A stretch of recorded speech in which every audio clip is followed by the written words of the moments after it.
Good afternoon to all the students of class 5. Students, in the previous class we have started discussing about the chapter number 12, that is the early civilizations. So students, we have learned about how the human beings when first appeared on earth, from there how they have evolved, not only the human beings but the society, how it has evolved over the years, and we have reached a phase of civilization. So students, we have also learned the meaning of the term civilization. It has came from the Latin word civilis, meaning being townsmen or citizen, and how it is different from the previous primitive society, the hunting gathering society. Then we have learned about the four main ancient civilizations. What are those?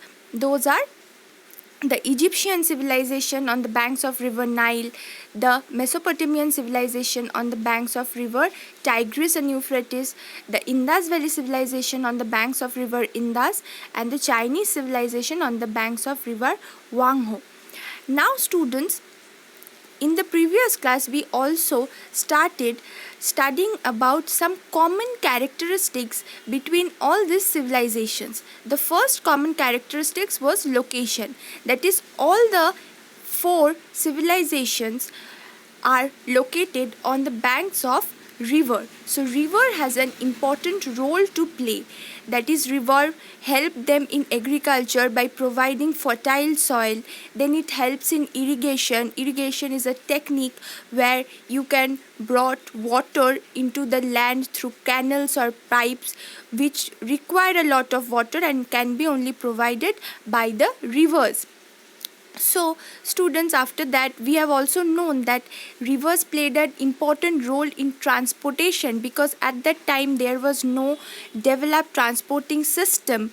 So it is an important role to play. And then finally in trading with different parts of the world, with different other countries as well as other civilization, river plays an important role.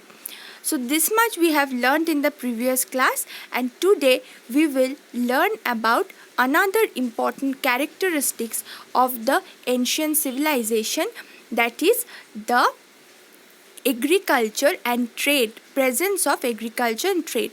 So students, you know that agriculture played an important role in the growth and development of all civilization. Students, in the previous class itself I said that agriculture was already present in the primitive time. There were two main occupations. One was farming and hunting gathering, and agriculture from that phase continued in the civilizational phase. But now the farmers or the people who were engaged in agriculture, they started producing surplus or extra